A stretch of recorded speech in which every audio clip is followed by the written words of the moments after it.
इस सवालों को कवर अप किया है, हिंदी के, बिहार जीके के, विज्ञान के, जीके जीएस करंट अफेयर के, और साथियों मैथ और इंग्लिश की, यानी कि ये पूरे 100 सवालों को आप लोग देख लीजिए, आपको बहुत फायदा होगा अपनी शिफ्ट में। चलिए, तो पहला सवाल आपकी स्क्रीन पर है, कह रहे कि पहला विश्व हिंदी सम्मेलन ये कहां पर संपन्न हुआ? तो ये साथियों नागपुर में हुआ था। अगर आपसे पूछे पहला विश्व हिंदी सम्मेलन हुआ कब था, तो 1975 में हुआ था। अगला सवाल देखिए कि इनमें से कौन सा शब्द व्यक्तिवाचक संज्ञा है? देखिए, गांव एक जातिवाचक संज्ञा है, दिनकर की अगर बात करें तो व्यक्तिवाचक संज्ञा हो जाएगा, बाकी पुस्तक भी जातिवाचक है और कलम शब्द भी जातिवाचक है। अगला देखिए, कामायनी महाकाव्य के रचयिता कौन है? तो मैथिली शरणगुप्त नहीं, निराला नहीं, साथियों जयशंकर प्रसाद जो है ना, ये कामायनी महाकाव्य के रचयिता है। आंसर जिनका सी है तो बिल्कुल सही है। उसके बाद देखिए, कौन सा वाक्य अशुद्ध? अशुद्ध वाक्य आपको बताना। देखिए, मेरा यहां कोई काम नहीं, ये तो बिल्कुल सही वाक्य है। तुम्हें हम अब नहीं समझा सकूं, यह गलत वाक्य है। उससे बोलकर मैं थक गया हूं, यह भी शुद्ध वाक्य लग रहा है। उसके बाद मेरा काम कर दीजिए, यह भी सही वाक्य है। यानी कि कौन सा वाक्य अशुद्ध है? मैं कहूंगा ऑप्शन नंबर बी वाला वाक्य अशुद्ध है। अगले नंबर का सवाल है, कह रहे कि अंधेर नगरी जो नाटक है ना, अंधेर नगरी साथियों जो नाटक है, इसके रचनाकार कौन है? तो मैं कहूंगा भारतेंदु हरिश्चंद्र है। आंसर आपका सी होगा। बीजक किसकी रचनाओं का संग्रह है? तो अगर आपका जवाब साथियों कबीर दास है, तो मैं कहूंगा आपका जवाब बिल्कुल सही हो जाएगा।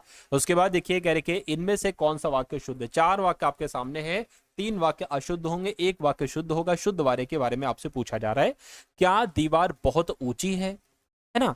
क्या दीवार, देखिए यहां पर दीवार गलत शब्द है, क्या दीवार बहुत ऊंची है?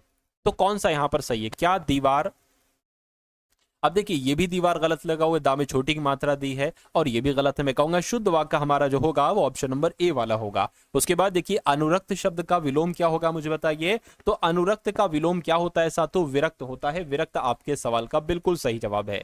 उसके बाद देखिए, ईश्वर के प्रति प्रेम भाव का वर्ण किस रस में होता है? तो अगर आपसे ये सवाल पूछा जाए तो भक्ति रस आपको बता देना है, क्योंकि ईश्वर के प्रति प्रेम भाव का वर्ण जो होगा वो भक्ति रस में ही तो होगा। उसके बाद देखिए, चिकना घड़ा होना, ये मुहावरा आपसे पूछा जाता है। तो चिकना घड़ा होना यानी कि चिकना होना नहीं, चापलूसी करना नहीं, निर्लज्ज होना यानी कि बिल्कुल बेशरम जैसा हो जाना। अगला सवाल देखिए, निषिद्ध का विलोम आपसे पूछा जा रहा है। तो निषिद्ध का विलोम साथियों विहित होता है। ये कई बार सवाल आपसे पूछा जा चुका और इस बार भी आपसे पूछा जा सकता है, आप लोग याद रखेंगे। चलिए साथियों, निषिद्ध का विलोम हो गया। अगर बात करें अगले नंबर का सवाल, अमेरिका के स्वतंत्रता संग्राम के नेता कौन थे, मुझे बताइए। चलिए, तो आपको याद रखना है, अमेरिका के स्वतंत्रता संग्राम के नेता साथियों वॉशिंगटन है। कौन है साथियों? वॉशिंगटन है। आंसर आपका जाएगा ऑप्शन नंबर सी के साथ। और 15वीं शताब्दी में कौन से व्यापारी सबसे पहले हिंद चीन पहुंचे थे? तो किसकी बात चल रही है? मैं कहूंगा साथियों पुर्तगाली की बात चल रही है। पुर्तगाली आपका आंसर होगा। उसके बाद देखिए, बारदोली सत्याग्रह में मुख्य भूमिका किसने निभाई थी? तो यहां पर आपका जवाब सरदार वल्लभ भाई पटेल हो जाएगा। बारदोली सत्याग्रह में मुख्य भूमिका इन्होंने ही निभाई थी। अमेरिका में नागरिक अधिकार आंदोलन किसके द्वारा शुरू किया गया था? तो आपका जवाब साथियों मार्टिन लूथर किंग जूनियर हो जाएगा। मार्टिन लूथर के द्वारा ही अमेरिका में नागरिक अधिकार आंदोलन शुरू किया गया था। किस घटना ने राष्ट्रवाद की अवधारणा को जन्म दिया? तो साथियों फ्रांस की क्रांति ने राष्ट्रवाद की अवधारणा को जन्म दिया। बिस्मिल्लाह खां कौन सा वाद्य यंत्र बजाते थे? तो ये शहनाई वादक थे। आंसर आपका सी होगा। उसके बाद देखिए, साम्यवादी घोषणा पत्र के लेखक कौन थे? तो आपका जवाब कार्ल मार्क्स हो जाएगा। कार्ल मार्क्स ही साम्यवादी घोषणा पत्र के लेखक थे। द्वितीय विश्व युद्ध का तात्कालिक कारण क्या था, मुझे बताइए। क्या अंतरराष्ट्रीय आर्थिक संकट नहीं, जापान में सैन्यवाद का उदय नहीं, फांसीवाद एवं नाजीवाद का उदय नहीं, पोलैंड पर जर्मनी का आक्रमण, यही दूसरे विश्व युद्ध का तात्कालिक कारण था। ये बात आपको याद रखना है। उसके बाद देखिए अगला सवाल, द्वितीय विश्व युद्ध में 1 सितंबर 1939 को पोलैंड पर किसने आक्रमण किया था? तो किसने आक्रमण किया था साथियों, ये बात आपसे पूछी जा रही है। तो मैं कह सकता हूं हिटलर ने आक्रमण किया था, यानी कि एडोल्फ हिटलर आपके इस क्वेश्चन का बिल्कुल सही जवाब हो जाएगा। उसके बाद देखिए, हमारे सौरमंडल के किस ग्रह को लाल ग्रह के रूप में जाना जाता है? तो लाल ग्रह तो साथियों मंगल ग्रह को कहा जाता है। आंसर आपका जाएगा ऑप्शन नंबर साथियों सी के साथ। उसके बाद देखिए, एल नीनो शब्द क्या है? तो एल नीनो शब्द साथियों ये एक स्पेनिश भाषा का शब्द है। राइट आंसर आपका जाएगा ऑप्शन नंबर सी के साथ। अगला देखिए, उसके बाद देखिए, कह रहे कि राजेंद्र सेतु किस नदी पर स्थित है? तो ये गंगा नदी पर स्थित है। यह बात भी आपको याद रखना है। उसके बाद देखिए अगला सवाल कह रहे कि भारत की जलवायु कैसी है साथियों, मुझे बता दीजिए। तो भारत की जलवायु की अगर हम बात करते हैं तो ये उष्ण कटिबंधीय मानसूनी है। बिल्कुल सही। आपके सवाल का जवाब ऑप्शन नंबर सी होगा। और अगला क्वेश्चन देखिए, यानी कि भारत में मीठे पानी की सबसे बड़ी झील कौन सी है? तो आपका जवाब वूलर झील हो जाएगा। क्या साथियों, ये बात आप लोग याद रखेंगे।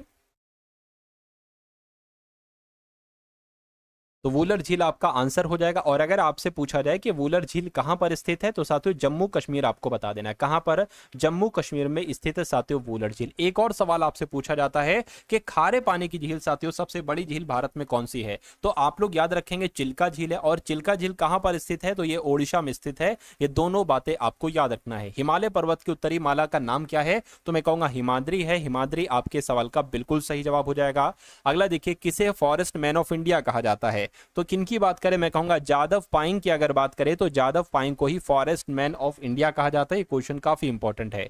उसके बाद देखिए, उच्चतम न्यायालय के मुख्य न्यायाधीश को उनके पद से हटाया जा सकता है, तो किसके द्वारा हटाया जा सकता है, मैं कहूंगा महाअभियोग के द्वारा। बिल्कुल सही साथियों, महाअभियोग के द्वारा हटाया जा सकता है।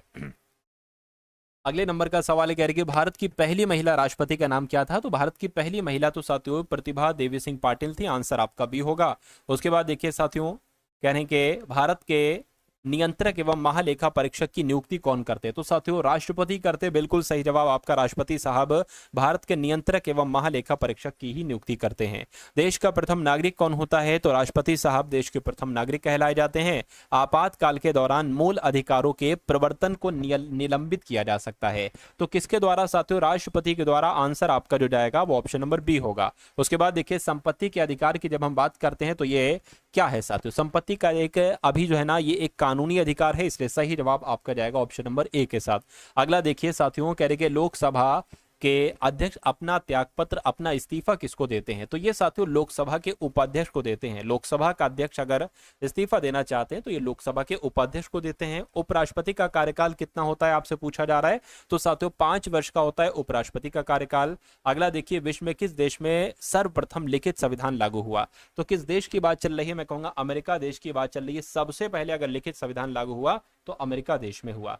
भारत सरकार का प्रथम लीगल ऑफिसर कौन होता है, तो यहां पर आपके जवाब जो होंगे वो साथियों भारत के महान्यायवादी हो जाएंगे, क्योंकि यही भारत सरकार के प्रथम लीगल ऑफिसर होते हैं। किसानों द्वारा एक वर्ष में 3 विभिन्न फसलें उगाने के पीछे क्या कारण है, तो साथियों सुविकसित सिंचाई प्रणाली, कृषि साख की प्रवणता नहीं, मैं कहूंगा सुविकसित सिंचाई प्रणाली। ये आपके इस सवाल का बिल्कुल सही जवाब हो जाएगा, आप लोग याद रखेंगे, आपसे पूछा जा सकता है। कह रहे कि कच्चा माल व हाथों में मुद्रा को क्या कहा जाता है, तो इसको कार्यशील पूंजी कहा जाता है। कच्चा माल व हाथ में मुद्रा, इसको कार्यशील पूंजी कहा जाएगा। भारत जैसे देश में सर्वाधिक प्रचुर मात्रा में उपलब्ध उत्पादन का साधन कौन सा है, तो मैं कहूंगा श्रम है। श्रम आपका सही जवाब हो जाएगा, है ना। प्रचुर मात्रा में उपलब्ध उत्पादन की अगर बात करें तो श्रम आपका आंसर हो जाएगा। चलिए भाई, नेक्स्ट नंबर का सवाल है, आपसे पूछा जा रहा है कि श्वेत क्रांति निम्नलिखित में से किसके अधिक उत्पादन से संबंधित है, तो ये किसके अधिक उत्पादन से, मैं कहूंगा दूध उत्पादन से संबंधित है। बिल्कुल साथियों, श्वेत क्रांति दूध से ही संबंधित होती है। उसके बाद देखिए, कह रहे कि वस्तुओं और सेवाओं के उत्पादन के लिए आवश्यक है, तो क्या आवश्यक है साथियों, भूमि आवश्यक है बिल्कुल, भौतिक पूंजी बिल्कुल, श्रम, यानी कि ए और बी आपके सवाल का बिल्कुल सही जवाब है। भारत में ऋण के औपचारिक स्रोतों की कार्य प्रणाली का पर्यवेक्षण कौन करते हैं, तो ये आरबीआई करती है ये काम। क्या भारत में ऋण के औपचारिक स्रोतों की कार्य प्रणाली का पर्यवेक्षण रिजर्व बैंक ऑफ इंडिया के द्वारा किया जाता है। यानी कि जीडीपी की फुल फॉर्म क्या होती है, तो जीडीपी की फुल फॉर्म की अगर बात करें तो ग्रॉस डोमेस्टिक प्रोडक्ट होती है, यानी कि सकल घरेलू उत्पाद। हिंदी में कहेंगे सकल घरेलू उत्पाद और इंग्लिश में कहेंगे ग्रॉस डोमेस्टिक प्रोडक्ट। उसके बाद देखिए, अगला सवाल है, कहने कि आपसे पूछा जा रहा है साथियों कि अल्प बेरोजगारी तब होती है, तो अल्प बेरोजगारी कब होती है, ये बात का जवाब आप लोग दे दीजिए। तो साथियों, काम करना नहीं चाहता उसको अल्प बेरोजगारी नहीं कहते हैं, सुस्त ढंग से काम करते नहीं, अपनी क्षमता से कम काम करते हैं, मैं कहूंगा ये आपका सबसे सटीक जवाब हो जाएगा। अल्प बेरोजगारी तब होती है जब लोग अपनी क्षमता से कम काम करते हैं। नेक्स्ट नंबर का क्वेश्चन है आपकी स्क्रीन पर, आपसे कहा जा रहा है कि भारत के ग्रामीण क्षेत्रों में किस प्रकार की बेरोजगारी पाई जाती है, तो यहां पर अगर बात करें साथियों, मौसमी बेरोजगारी भी पाई जाती है और प्रच्छन्न बेरोजगारी यानी कि छुपी हुई बेरोजगारी भी पाई जाती है, इसलिए आपके सवाल का आंसर ऑप्शन नंबर सी होगा। उसके बाद देखिए, कह रहे कि राष्ट्रीय आय का मतलब क्या होता है, सरकारी आय, पारिवारिक आय, सार्वजनिक उपक्रम की आय, उत्पादन के साधनों से आय, तो मैं कहूंगा ये सबसे सटीक और सबसे सही जवाब आपका होगा। विश्व के सबसे बड़े क्रिकेट स्टेडियम यानी कि मोन्टेरा, इसका नाम क्या रखा गया है, तो इसका नाम साथियों क्या रखा गया है, आप लोगों को मालूम होना चाहिए, नरेंद्र मोदी स्टेडियम रखा गया। बिल्कुल साथियों, विश्व के सबसे बड़े क्रिकेट स्टेडियम मोन्टेरा, इसका नया नाम नरेंद्र मोदी स्टेडियम रखा गया है और ये गुजरात के अहमदाबाद में है। हिरोशिमा कविता के रचयिता कौन है, तो डॉक्टर सचिदानंद सच्चिदानंद हीरानंद वात्स्यायन आगे इनका नाम है, और ये हिरोशिमा नामक कविता की रचयिता हैं। उसके बाद देखिए मधुबनी लोक चित्र शैली किस राज्य में लोकप्रिय है? उत्तर प्रदेश, राजस्थान, बिहार या साथियों मध्य प्रदेश। तो आपका जवाब यहाँ पर बिहार हो जाएगा, है ना।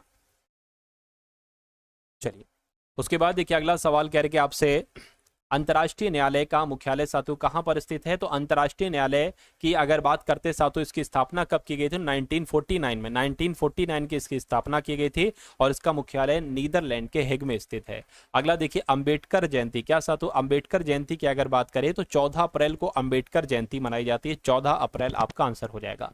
भारत के संविधान निर्माता के रूप में किन्हें जाना जाता है? डॉक्टर भीमराव अंबेडकर को जाना जाता है। अच्छा इनके जन्म की अगर बात करें डॉक्टर भीमराव अंबेडकर के जन्म की, तो 1891 में हुआ था।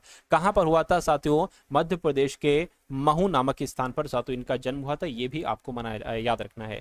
विश्व स्वास्थ्य दिवस की अगर बात करें तो ये तो आपको मालूम होना चाहिए साथियों, 7 अप्रैल को विश्व स्वास्थ्य दिवस साथियों हर साल मनाया जाता है। बिहार में एशिया की सबसे बड़ी और मीठे पानी की झील गोखुर झील कौन सी है? तो कौन सी है साथियों? मैं कहूंगा कांवर झील आपके सवाल का बिल्कुल सही जवाब है। और अगला सवाल देखिए कह रहे कि बिहार समाजवादी पार्टी का गठन किन्होंने किया था? तो इनका नाम साथियों क्या था? मैं कहूंगा फूलन प्रसाद वर्मा और जयप्रकाश नारायण के द्वारा बिहार समाजवादी पार्टी का गठन किया गया था। उसके बाद देखिए अगला सवाल 2011 की जनगणना के अनुसार बिहार में कौन सा जिला न्यूनतम साक्षरता दर वाला जिला था? तो यहां पर आपका जवाब जो होगा वो पूर्णिया हो जाएगा। ये बात आप लोग साथियों याद रखेंगे। अगला सवाल देखिए कह रहे कि बिहार के निम्नलिखित जिलों में से किसमें आपको अधिकतम क्षेत्रफल में अति सघन वन मिलेंगे? तो पश्चिमी चंपारण साथ है आपके सवाल का बिल्कुल सही जवाब हो जाएगा। ये भी आप लोग याद रखेंगे। अगला सवाल आपकी स्क्रीन पर है, आपसे कह रहे हैं कि 2011 की जनगणना के अनुसार भारत में किस राज्य में जनसंख्या घनत्व सबसे ज्यादा था? तो सबसे ज्यादा जनसंख्या घनत्व कहां का था साथियों? बिहार का था। बिहार आपके सवाल का बिल्कुल सही जवाब हो जाएगा, है ना। चलिए नेक्स्ट नंबर का सवाल देखिए कह रही कि अनिमेष लोचन चैतन्य तीर्थ बिहार के किस जिले में स्थित है? तो ये पता कहां पर स्थित है? बिहार के गया में स्थित है। बिहार के गया आपके सवाल का बिल्कुल करेक्ट आंसर है। बिहार में कोइलवर पुल किस नदी पर स्थित है? तो ये सोन नदी पर है। किस नदी पर है साथियों? कोइलवर पुल सोन नदी पर है। और अगला सवाल है कह रहे कि बाबू राम छात्रावास योजना का संबंध किससे है? तो इस योजना का संबंध क्या अनुसूचित जाति और अन्य पिछड़ा वर्ग के छात्रों के लिए छात्रावास सुविधा प्रदान करने से है। मैं कहूंगा बिल्कुल ये क्वेश्चन साथियों इंपॉर्टेंट है, और अगर आपके एग्जाम में ये सवाल आएगा तो आप लोग याद रखेंगे कि मैंने आपको इस सवाल का जवाब क्या बताया था। उसके बाद देखिए करके बिहार में महात्मा गांधी सेतु का उद्घाटन किसने किया था? तो किसने किया था साथियों? इंदिरा गांधी के द्वारा ही बिहार में महात्मा गांधी सेतु का उद्घाटन किया गया था। बिहार में पहली बार राष्ट्रपति शासन कब लगाया गया था? तो 1968 में बिहार में सबसे पहली बार शासन लगाया था। ये आपको याद रखना है, राष्ट्रपति शासन। जगदीशपुर बिहार में 1857 की क्रांति का नेतृत्वकर्ता कौन थे? तो साथियों बिहार के जगदीशपुर से जो नेतृत्व किया था 1857 की क्रांति का, वो कुंवर सिंह के द्वारा किया गया था। कुंवर सिंह आपका आंसर है। गांधी जी को चंपारण किसने आमंत्रित किया था? तो राजकुमार शुक्ल के द्वारा ही साथियों गांधी जी को चंपारण आमंत्रित किया गया था। नेक्स्ट नंबर का सवाल है, आपसे पूछा जा रहा है एम्पियर की एसआई इकाई क्या है? तो एम्पियर की एसआई इकाई साथियों विद्युत प्रवाह होती है। विद्युत प्रवाह आपके सवाल का बिल्कुल सही जवाब है। चलिए और अगर बात करते हैं विद्युत धारा को मापा किससे जाता है? तो एमीटर से। क्या? एमीटर आप लोग याद रखेंगे, एमीटर से विद्युत धारा को मापा जाता है। और एम्पियर की एसआई इकाई क्या है? तो विद्युत प्रवाह है। नेक्स्ट नंबर का सवाल है कह रहे कि न्यूटन का सिद्धांत किसकी वजह से परिष्कृत हुआ? तो ये साथियों फिजिक्स की, क्या क्वांटम फिजिक्स की वजह से साथियों परिष्कृत हुआ न्यूटन का सिद्धांत। उसके बाद देखिए कह रहे कि आज भी ग्रहों के प्रक्षेपण में किसका प्रयोग होता है? तो मैं कह सकता हूं साथियों आपका जवाब क्या हो जाएगा? आपका जवाब गुरुत्वाकर्षण सिद्धांत हो जाएगा। यानी कि आज भी उपग्रहों के प्रक्षेपण में गुरुत्वाकर्षण का सिद्धांत प्रयोग किया जाता है। कह रहे कि किसने न्यूटनवाद को झूठा करार दिया? तो न्यूटनवाद को साथियों झूठा करार क्वांटम फिजिक्स के द्वारा दिया गया। क्वांटम फिजिक्स आपके सवाल का भी बिल्कुल सही जवाब हो जाएगा।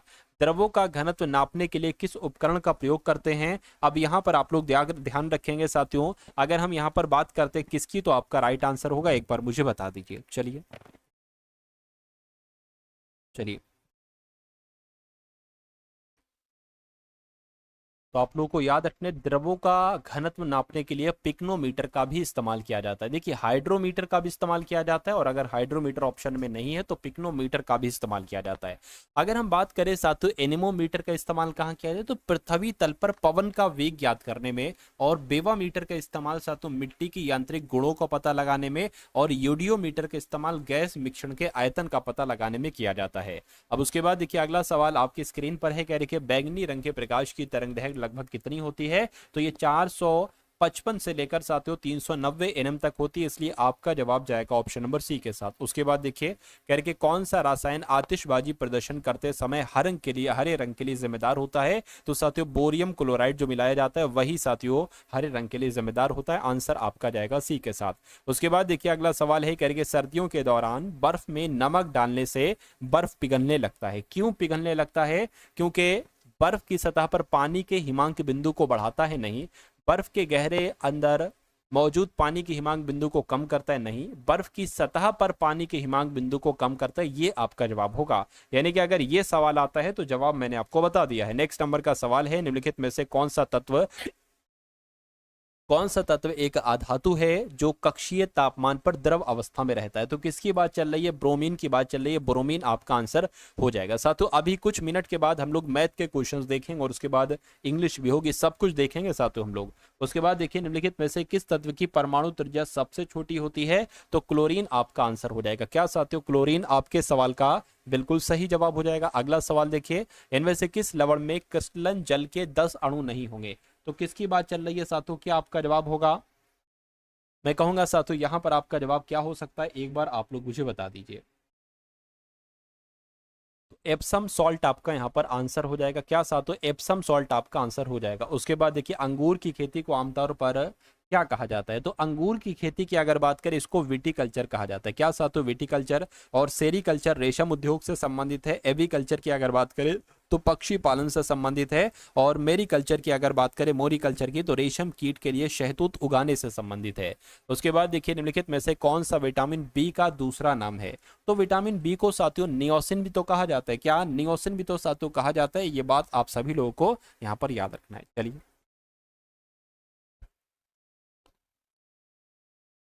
सॉरी यहाँ पर नियासिन नहीं होगा बल्कि थायमिन हो जाएगा। विटामिन बी की अगर बात करते हैं तो थायमिन साथियों इसका रासायनिक नाम होता है। नेक्स्ट नंबर का सवाल है, पादप वायरस टीएमवी की फुल फॉर्म आपसे यहाँ पर पूछी जा रही है साथियों, मुझे बताइए। तो टोबैको मोजेक वायरस होगी, मैं कहूँगा बिल्कुल पहला आपका आंसर हो गया, टोबैको मोजेक वायरस, ये टीएमवी की फुल फॉर्म होती है। उसके बाद देखिए मानव शरीर का कौन सा अंग इंसुलिन पैदा करता है, तो मानव शरीर की अगर बात करें किसकी बात चल रही है साथियों, मैं कहूँगा जो अग्न्याशय होता है, अग्न्याशय ग्रंथि हमारे शरीर में होती है साथियों। ये अग्न्याशय ग्रंथि जो होती है ये हमारे शरीर में इंसुलिन पैदा करती है। क्या साथियों इंसुलिन पैदा करती है, और ये क्या काम करता है, जो हम खाते हैं मीठा वगैरह जो कुछ भी खाते हैं उस शुगर को ये हमारी कोशिका तक ले जाता है। क्या अगर ये सही है, इंसुलिन सही काम कर रहा है तो साथियों ये हार्मोन हमारे शुगर को कोशिका तक ले जाएगा। अगर ये सही काम नहीं कर रहा है यानी कि अग्न्याशय सही तरीके से काम नहीं कर रहा है तो इंसुलिन हार्मोन नहीं बनेगा, और फिर शुगर को क्या होगा साथियों ये हमारे खून में घोल देगा, और जब साथियों ये शुगर हमारी कोशिकाओं में ना जाकर हमारे खून में जाने लगती है तो उसी को कहा जाता है साथियों डायबिटीज रोग हो गया है ना। इसलिए तो आपका जवाब अगर ऑप्शन नंबर बी के साथ है तो बिल्कुल सही हो जाएगा। उसके बाद देखिए 1930 में सीवी रमन के लिए नोबेल पुरस्कार जीता था, तो इन्होंने भौतिकी शास्त्र के क्षेत्र में जीता था, इसलिए आंसर आपका जो जाएगा वो ऑप्शन नंबर क्या होगा साथियों सी होगा। उसके बाद देखिए रक्त समूह प्रणाली की खोज किसके द्वारा की गई थी, तो कार्ल लैंडस्टीनर के द्वारा ही साथियों ब्लड ग्रुप की खोज की गई थी। पुष्प के किस हिस्से में पराग का उत्पादन होता है बताइए, तो साथियों पराग कोश में होता है। मैं कहूंगा बिल्कुल पराग कोश आपके सवाल का बिल्कुल सही जवाब है। अगला सवाल देखिए साथियों आपकी स्क्रीन पर गैर के कौन सा जीवाणु अंडाकार या गोलाकार होता है, तो आपका जवाब कोकस हो जाएगा। कोकस जो होता है ना साथियों ये जीवाणु ये अंडाकार या गोलाकार होता है, ये बात आप सभी लोगों को साथियों याद रखना है भाई, बहुत बढ़िया, वेरी गुड क्लास। उसके बाद देखिए अगला सवाल है, तो अब आपके सामने साथियों यहाँ पर मैथ के क्वेश्चन स्टार्ट हो चुके हैं, इन सभी के सभी अच्छे से इन सभी सवालों को साथियों आप लोग मैथ के क्वेश्चंस को देखिएगा। चलिए तो पहला सवाल है साथियों यहाँ पर आपसे पूछा जा रहा है कि यदि 22, 15, 28 पी और क्यू का औसत 16 है तो पी और क्यू का औसत क्या होगा। देखिए यानी कि अगर हम साथियों 22 को प्लस 15 को प्लस 28 को प्लस पी को प्लस क्यू को अगर जोड़ देते हैं तो इनका औसत कितना बनता है 16। अगर देखिए संख्याएं कितनी है 1 2 3 4 5 यानी कि 5। अगर मैं आपसे कहूं कि इनका योगफल कितना होगा तो 16 की गुणा 5 से कर दीजिए, कितना आ जाएगा 80 आ जाएगा, यानी कि इनका योगफल जो हो जाएगा वो 80 हो जाएगा। अब साथियों अगर आप p प्लस क्यू का मान निकालना चाहते हैं तो इनका योगफल करके 80 में से घटाइए। देखिए सबसे पहले अगर घटाए 8 2 10 15 है ना, तो साथियों p प्लस क्यू कितना हो जाएगा बराबर 80 माइनस 15 आपका ये हो गया हासिल का, यहाँ 1 लगेगा 3 4 5 6 यानी कि 65 हो गया। तो 80 में से साथियों 65 जाएगा तो p प्लस क्यू कितना बचेगा 15 बचेगा। अब इसका आपसे औसत पूछा जा रहा है तो भाग 2 से कर दीजिए, क्योंकि दो संख्याएं तो 2 से भाग करोगे 7.5 आ जाएगा और 7.5 आपके सवाल का बिल्कुल सही और सटीक जवाब हो जाएगा, है ना। चलिए उसके बाद देखिए साथियों नेक्स्ट नंबर का सवाल आपकी स्क्रीन पर है। अब यहाँ पर अगर बात करें तो आपसे क्या पूछा जा रहा है जरा देखिए। चलिए एक त्रिभुज की भुजाओं का अनुपात साथियों 4 7 9 है, यानी कि मान लीजिए साथियों एक त्रिभुज है ये, एक अगर 7 होगा एक अगर 9 होगा तो एक साथियों 4 होगा, है ना। तो यदि क्या साथियों, यदि सबसे छोटी भुजा यानी कि सबसे छोटी भुजा 4 है और सबसे बड़ी भुजा का योगफल साथियों कितना है 65 है, तो इसको एक काम करिए, इसको 7x इसको 9x इसको 4x मान लीजिए। यानी कि अगर सबसे छोटी भुजा जो कि 4x है और सबसे बड़ी भुजा जो कि 9x है, इनका योगफल बताया गया है 65 है, तो दूसरी भुजा ज्ञात कीजिए। दूसरी भुजा क्या है साथियों 7x है, यानी कि 7x का मान आपसे पूछा जा रहा है। तो 9 और 4 कितना हो जाएगा 13x हो जाएगा, 13x बराबर 65 है तो x बराबर क्या हो जाएगा 65 बटे 13 हो जाएगा, 13 पंजे 65 होता है, यानी कि x बराबर आ गया है 5। तो आपसे ये भुजा पूछी जा रही है x बराबर 5 है तो 7x कितना हो जाएगा 7 पंजे 35, यानी कि दूसरी भुजा की लंबाई 35 होगी। और 35 कौन से ऑप्शन में है साथियों, ऑप्शन नंबर सी वाले में है भाई। बहुत बढ़िया, वेरी गुड क्लास। चलिए यदि 240 मीटर लंबी ट्रेन 28 सेकंड में 250 मीटर लंबा प्लेटफॉर्म पार करती है तो ट्रेन की चाल आपसे पूछी जा रही है, यानी कि आपसे चाल पूछी जा रही है। और चाल बराबर आप सभी लोग जानते हैं कि दूरी बटे समय होता है। तो जब कभी भी अगर साथियों प्रश्न में हमें ट्रेन की लंबाई दी जाती है और प्लेटफॉर्म की लंबाई दी जाती है तो दूरी उसी को हम मान लेते हैं, यानी कि 240 प्लस 250 ये क्या हो जाएगी, ये दूरी हो जाएगी। और समय कितना है साथियों, समय आपके पास 28 सेकंड है तो इसको कैलकुलेट कर दीजिए, कितना हो जाएगा साथियों 490 हो जाएगा, 490 बटे 28 हो जाएगा। इसको कैलकुलेट जरा करिए और साथियों आपको चाल मालूम पड़ जाएगी। लेकिन यहां पर देखिए चाल आपको किलोमीटर प्रति घंटे में बतानी है ना। तो अगर किसी भी मीटर प्रति सेकंड को किलोमीटर प्रति घंटे में बदलते हैं तो 18 बटे 5 से उसकी हम गुणा कराते हैं।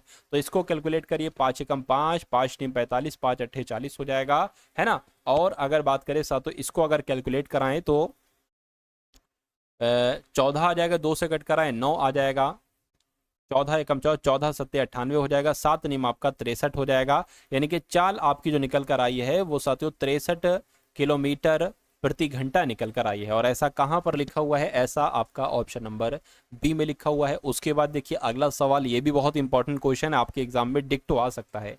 कहने कि ए अकेले किसी कार को 18 दिनों में पूरा करता है और बी अकेले उसी कार को 24 दिन में करता है। ए अगर काम करता है तो 18 दिन लगते हैं और अगर बी काम करता है साथियों 24 दिन लगते हैं। कहने के ए और बी ने उस कार को 22,500 रुपए में करना तय, यानी कि अगर ए और बी उस काम को करते हैं तो उनको 22,500 रुपए मिलते हैं, ठीक है 22,500 रुपए मिलते हैं। उन्होंने सी की मदद ली और 8 दिनों में कार्य पूरा कर लिया। कहने का मतलब यह है कि अगर सी भी इसमें कार्य करने लगता है, ए और बी तो कर रहे हैं, अगर सी भी करने लगता है तो वो काम सिर्फ और सिर्फ 8 दिनों में हो जाता है ना। चलिए तो अब एक ऐसा नंबर लेंगे जो कि 18 से भी कट जाए, 24 से भी कट जाए, 8 से भी कट जाए। हमें नहीं पता है, हम नहीं अगर पता लगा सकते वो नंबर कौन सा है, तो साथियों आप क्या करिए 18 24 8 का एलसीएम निकाल लीजिएगा, है ना। चलिए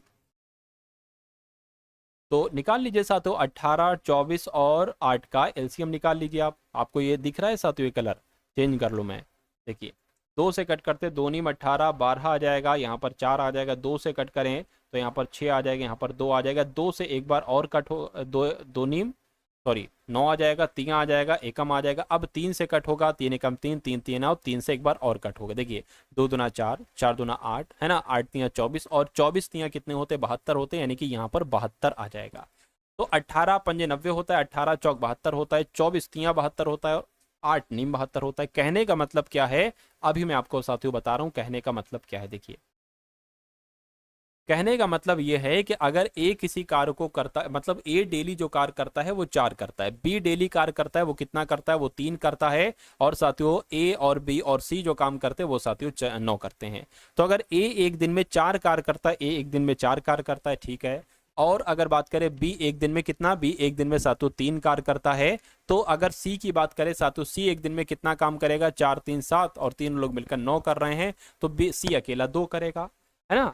तो यहां पर आपसे पूछा ये जा रहा था कि अब हमें ये भी पता चल गया, सारा कुछ पता चल गया, उन्होंने सी की मदद ली और 8 दिनों में कार्य पूरा कर लिया। ए को कितनी राशि मिलेगी, ए को, तो देखिए सभी लोगों को कितनी राशि मिल रही, ए और बी ने उस कार्य को 22,500 रुपए में करना तय किया। उन्होंने सी की मदद ली और 8 दिनों में साथियों कार्य को कंप्लीट कर लिया। अब इतनी बात आपको क्लियर होगी। अब देखिए तीनों लोगों ने काम किया है तो इनको कितना पैसा मिला है, इनको 22,500 रुपए मिले। 22,500 रुपए में तीनों लोगों ने काम किया है, यहां पर बताया गया है। ए और बी ने उस कार्य को 22,500 में करना तय के उस सी की मदद के साथ, है ना। चलिए तो कह रहे हैं कि ए को कितनी धनराशि मिली, ए कितना काम करता है उस हिसाब से साथ उसको पैसा मिलेगा। 4 काम करता है एक दिन में, और तीनों लोगों का काम कितना है साथियों, 4 3 7 8 9, इसको आपको कैलकुलेट कर देना, आपका आंसर आ जाएगा। 9 से कट करेंगे, 9 दूना 18, 9 पंजे 45, 2500, 2500 चौक कितने होते हैं साथियों, 10,000 होते हैं। तो मैं कहूंगा ए को 10,000 रुपए मिलेंगे। बाकी आप बी का भी निकाल सकते हैं, सी का भी निकाल सकते हैं। इसकी 4 की जगह पर 3 रख दो, बी का निकलेगा, और इसकी जगह पर 2 रख दोगे साथियों तो आपका सी का पैसा निकल आएगा। नेक्स्ट नंबर का सवाल है आपकी स्क्रीन पर, कह रहे कि 9 - 2 × 2 भाग 6 ऑफ 3 + 3। देखिए सबसे पहले ऑफ होता है उसको सॉल्व करते हैं, तो 6 3 18 हो जाएगा, 18 + 3 प्लस आपका कितना हो जाएगा, 2 हो जाएगा, गुणा 2 हो जाएगा, -9। अब इसको करेंगे, 2 दूना 4 यानी कि 9 - 4 प्लस आपका कितना हो जाएगा, 18 3 21 हो गया। 9 में से 4 जाएगा, 5 बचेगा, तो 21 + 5 कितना हो जाएगा, 26 यहाँ पर साथियों हो जाएगा, है ना। 26 तो आ नहीं रहा है, फिर क्या दिक्कत है, कहीं पर कोई दिक्कत है आप बताइए साथियों, कोई दिक्कत हो तो मुझे बताइएगा आप लोग। खैर कोई नहीं, 26 आपके सवाल का बिल्कुल सही जवाब हो जाएगा। उसके बाद देखिए अगर इसमें कोई दिक्कत है, चिन्हों में कोई दिक्कत है, वो तो मुझे नहीं पता, वो तो फिर तो आंसर चेंज आएगा ही आएगा, लेकिन हो सकता है टाइपिंग मिस्टेक हो गई, इस वजह से आंसर वो ना आ पा रहा हो। यानी कि यदि x का 16% जो है ना वो y के 24% के बराबर है, तो x का 24% कितना है। तो अगर x का 16% जो है वो साथियों y के 24% के बराबर है ना। तो 0 से 0 कैंसिल हो जाएगा, 0 से 0 कैंसिल हो जाएगा, है ना। चलिए कोई दिक्कत नहीं, x का 24% कितना होगा, तो अब यहां पर आ जाएगा साथियों। अगर बात करें तो ये क्या x बराबर क्या आ गया, x बराबर आ गया y × 24, और साथियों ये 16 नीचे आ जाएगा, इसको थोड़ा सा कट करो तो ये 12 आ जाएगा, 2 से कट करोगे 8 आ जाएगा, और कट करोगे 4 और 6 आ जाएगा, और कट करोगे तो 3 और 2 आ जाएगा। यानी कि x का जो मान निकला है वो साथियों कितना निकला है, 3y/2 निकला है।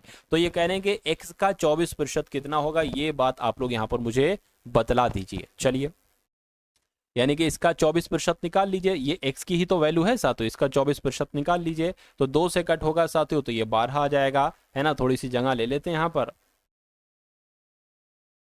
कितना आ गया साथियों, ये हो इतनी बात आ गई है। अब अगर बात करें साथियों आपके सामने क्या आ गया, x का मान जो आ रहा है वो साथियों कितना, 12 3 36, 36 बटे कितना आ रहा है साथियों, 36 बटे आपका 100 आ रहा है। इसको आपको कैलकुलेट करिए, ये आपका y भी साथ में चल रहा है, तो इसको कट करिए, 18 आ जाएगा, 2 से कट करोगे 50 आ जाएगा, और कट करोगे 25 आ जाएगा, और कट करोगे 9 आ जाएगा। यहाँ पर क्या जाएगा साथियों, यहाँ पर अगर बात करें 9 आ जाएगा। कोई दिक्कत, कोई परेशानी, कोई दिक्कत नहीं। चलिए क्या एक काम करिए साथियों, अगर हम पीछे जाएं, है ना, जैसे कि मान लीजिए हम पीछे जाएं तो हमारी पोजीशन आ जाएगी यहाँ पर, यहाँ पर। ये बात आपको समझ में आ रही साथियों, पोजीशन हमारी यहाँ पर आ जाएगी। अब कहा जा रहा है कि x का 24% कितना है, तो मैं कहूंगा x का 24% y का 36% है। अरे भाई y × 36/100 को हम ये भी तो लिख सकते हैं कि y का 36%, बिल्कुल ना। तो साथियों क्या मान आएगा, y का 36 कहाँ पर लिखा है, इसको हटा दो, 1 का लिखा है, तो y का 36% ऑप्शन नंबर डी में लिखा हुआ है। तो आपके इस क्वेश्चन का आंसर जो जाएगा वो ऑप्शन नंबर डी के साथ जाएगा भाई। बहुत बढ़िया, वेरी गुड क्लास। चलिए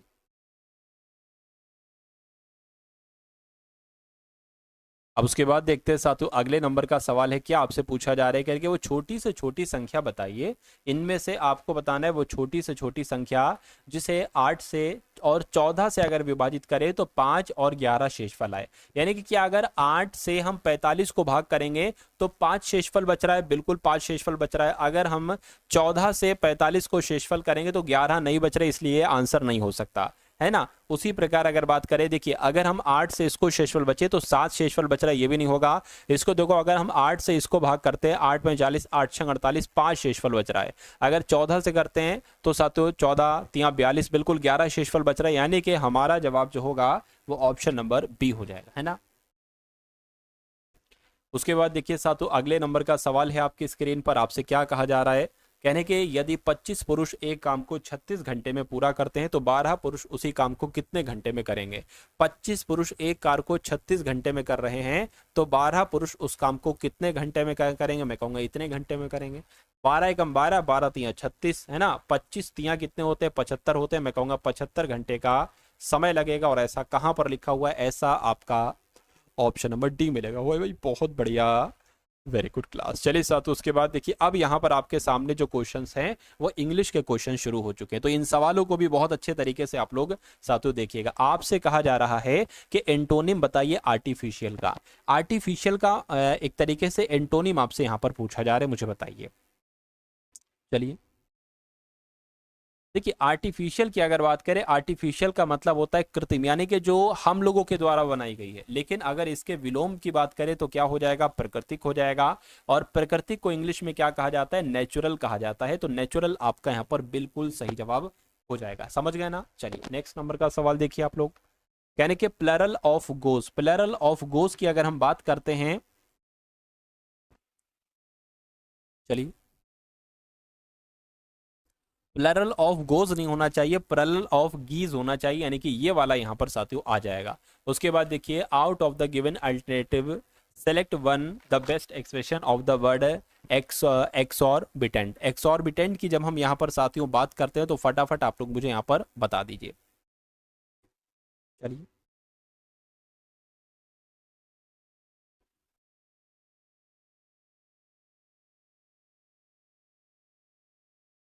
तो एक्सॉर्बिटेंट की अगर बात करें तो इसको कह सकते हो अत्यधिक, इसको हिंदी में कहा जाए तो इसमें से कौन सा मीनिंग जिसको अत्यधिक या अधिक कहेंगे, एक्सेसिव को साथियों अधिक कहा जाता है। तो इस प्रकार आपका आंसर जो जाएगा वो ऑप्शन नंबर साथियों क्या होगा, सी होगा। नेक्स्ट नंबर का क्वेश्चन है, कह रहे के pick up the word from the choice which is similar to word ask, asked increment, बताइए।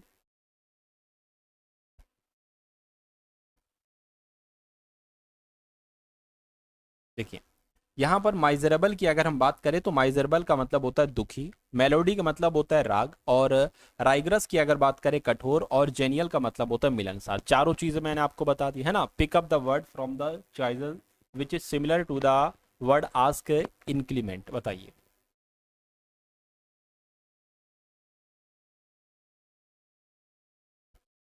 इंक्रीमेंट मतलब सातों कठोर हो जाएगा। क्या हो जाएगा सातों, इंक्रीमेंट को हिंदी में क्या कह सकते हैं, कठोर कह सकते हैं। और इसका आपसे साथियों कहीं ना कहीं एक सिमिलर मीनिंग पूछा जा रहा है। और राइग्रस का भी मतलब मैंने आपको बताया कठोर, तो नहीं, ये दोनों आपस में सेम मीनिंग हो जाएंगे। दोस्तों ये वीडियो आप लोगों को कैसे लगी कमेंट बॉक्स में ज़रूर बताएं। अगर वीडियो अच्छी लगे तो वीडियो को लाइक करें और चैनल पे नए हैं तो चैनल को सब्सक्राइब करें।